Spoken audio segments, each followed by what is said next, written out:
নজর রাখবো আজকের ব্রেকিং নিউজ যে খবর আমি পাচ্ছি পুরুলিয়া থেকে।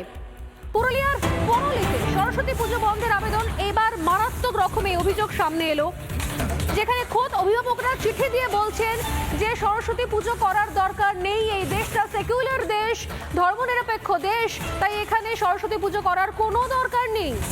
এটা বলছেন কারা? সেখানকার অভিভাবকরা। স্কুলে পুজো বন্ধের আবেদন এবং আবেদন করতেই বিতর্ক তৈরি হয়ে যায়।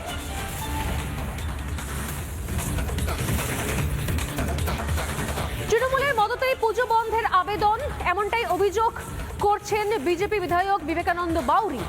এবং এই অভিযোগ পাওয়ার পর অবশেষে নড়েচড়ে বসে স্কুল কর্তৃপক্ষ। এবং যে খবর আমরা পাচ্ছি, সর্বশেষ খবর, তা হচ্ছে চাপে পড়ে বাগদেবীর আরাধনা সেখানে করানো হচ্ছে। আমার প্রশ্ন হচ্ছে, পুরুলিয়ার এই স্কুল, এই যে চিঠি, এই চিঠিটা আমি দেখতে পাচ্ছি 16/1/2026 এই চিঠি লেখা হয়েছিল। এই চিঠি লেখা হয়েছিল হেড টিচারকে, এবং এটা এই পরলি যে প্রাইমারি স্কুল তার যে টিচার, যে অভিভাবকরা রয়েছেন তারাই চিঠি লিখছেন। এই চিঠি দেখলে আপনারা আকাশ থেকে পড়বেন। আমি হাতে করে চিঠিটা নিয়ে এসেছি, আজকে হাতে করে চিঠি নিয়ে এসেছি, প্রিন্ট আউট নিয়ে চিঠিটা আপনাদেরকে পড়ে শোনাবো বলে শুধুমাত্র। দেখুন কি লেখা হয়েছে। অভিভাবকরা যারা প্রান্তিক মানুষ, আমি জানি না তাদেরকে কিভাবে ব্রেন ওয়াশ করা হয়েছে, নাকি তাদেরকে ভয়ের চাপের কোনো রাজনীতি করা হয়েছে, তাদেরকে ভয় দেখানো হয়েছে, তারা চাপের মধ্যে পড়ে ভয় আতঙ্কে পড়ে, নাকি অন্য কোনো রাজনীতি চলছে, টাকা পয়সার রাজনীতি, আমি জানি না। কিন্তু কোন জায়গা থেকে এই প্রান্তিক দরিদ্র মানুষরা এই রকম একটা চিঠি লিখলেন?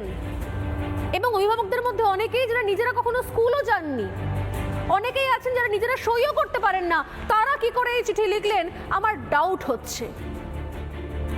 আমি দেখাই, একবার পড়ে শোনাই আপনাদেরকে। চিঠিটা লেখা হচ্ছে, বিষয় লেখা রয়েছে বাংলায়।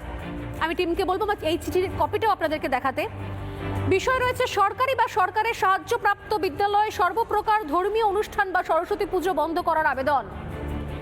লেখা হচ্ছে, মহাশয়া, আপনি নিশ্চয়ই অবগত আছেন যে আমাদের দেশ সংবিধানগতভাবে একটি ধর্মনিরপেক্ষ দেশ। তাই সরকারি বা সরকারের সাহায্যপ্রাপ্ত কোনো বিদ্যালয় বা কার্যালয় কোনো রকম ধর্মে অনুষ্ঠান বা সরস্বতী পুজো পালন করা অসাংবিধানিক বা বেআইনি। এটা লিখছেন একদম প্রান্তিক দরিদ্র গ্রামের অভিভাবকরা, মানুষজন, তারা লিখছেন। আরও লিখছেন, দেখুন আপনারা। এছাড়া আরও জানাই যে, এক, বিদ্যালয়ে ব্রাহ্মণ দিয়ে সরস্বতী পুজো করানো সংবিধানের অনুচ্ছেদ 17-র বিরোধী, কারণ এই প্রথা অন্য জাতিদের অস্পৃশ্য মানসিকতার ভাবনা সৃষ্টি করে। দুই, পয়েন্ট করে লিখছেন, আমার মনে পড়ে যায় ছোটবেলায় লাইফ সায়েন্সের পরীক্ষায় আমি এভাবে উত্তর লিখতাম পয়েন্ট করে করে। 2 নম্বর, বিদ্যালয়ে ব্রাহ্মণ দিয়ে পূজা পাঠ সংবিধানের 38 অনুচ্ছেদ বিরোধী, কারণ এটা অন্য জাতিদের মর্যাদা হানি করে। 3, সংবিধানের 28 অনুচ্ছেদে সরকারি সাহায্যপ্রাপ্ত শিক্ষালয় ধর্মীয় শিক্ষাদান নিষিদ্ধ করা হয়েছে। এবং 4, সংবিধানের 51 ক-তে বলা হয়েছে, প্রত্যেক নাগরিকের কর্তব্য হলো বিজ্ঞান মনস্কতা, মানবিকতা, অনুসন্ধিৎসা, সংস্কারমুখী দৃষ্টিভঙ্গি প্রসার ঘটানো, সংস্কার বিমুখী হবে দৃষ্টিভঙ্গির প্রসার ঘটানো।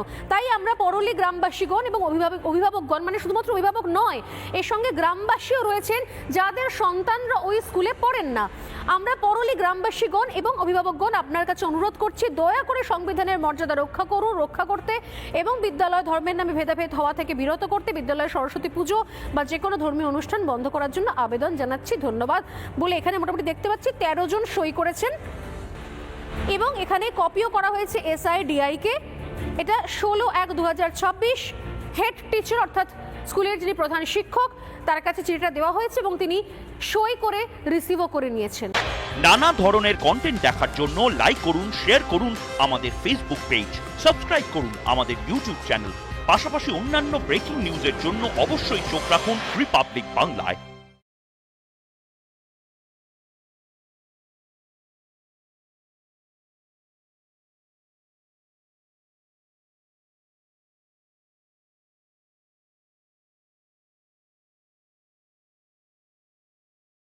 আমরা এই যে সরকারি স্কুলে কিংবা সরকারি প্রতিষ্ঠানে ধর্মীয় অনুষ্ঠান কিংবা সরস্বতী পূজা কেন বন্ধ করতে চাইছি, কারণটা হলো আমাদের দেশ সংবিধানগতভাবে একটি ধর্মনিরপেক্ষ রাষ্ট্র। ধর্মনিরপেক্ষ কথার অর্থ হলো যে কোনো ধর্মের পক্ষে নয়, কারণ নিরপেক্ষ কথাটির অর্থ হয়েছে কোনো কারো পক্ষে নয়। কাজেই কোনো এই যে প্রতিষ্ঠান যদি কোনো ধর্মের পৃষ্ঠপোষকতা করে, সরস্বতী পূজা করে কিংবা এই যে ব্রাহ্মণ নিয়ে পূজা করে, তাহলে সেখানে কিন্তু কোনো বিশেষ হিন্দু ধর্মের কিংবা ব্রাহ্মণ্যবাদের তারা পৃষ্ঠপোষকতা করছে, কাজেই সেটা কিন্তু ধর্মনিরপেক্ষতার বিরোধী।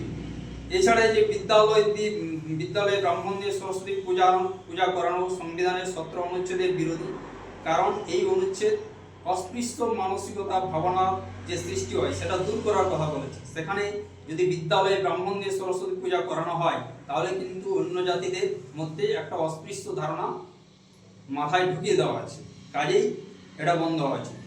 2 নম্বর, বিদ্যালয়ে ব্রাহ্মণ দিয়ে পূজা পাঠ করানো সংবিধানের 38 অনুচ্ছেদ বিরোধী, কারণ এটা অন্য জাতিদের মর্যাদা হানি করে। সংবিধানের এই যে 38 অনুচ্ছেদে প্রত্যেক জাতিদের মর্যাদা সমানভাবে সুরক্ষিত রাখার কথা বলা হয়েছে, কাজেই এখানে বিদ্যালয়ে যদি ব্রাহ্মণ দিয়ে সরস্বতী পূজা করানো হয় তাহলে কিন্তু অন্য জাতিদের প্রত্যক্ষ বা পরোক্ষভাবে মর্যাদা হানি করা হচ্ছে।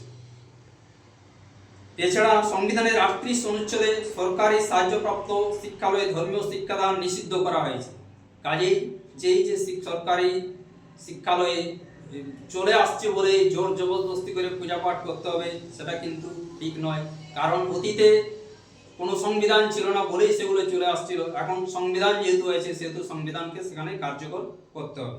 এছাড়া আপনারা সকলে জানেন সংবিধানের 51 কোতে বলা হয়েছে প্রত্যেক নাগরিকের কর্তব্য হলো বিজ্ঞান মনস্কতা, মানবিকতা, অনুসন্ধিৎসা, সংস্কারমুখী দৃষ্টিভঙ্গির প্রসার ঘটানো। তাহলে এটা প্রত্যেক নাগরিকের কথা বলা হয়েছে।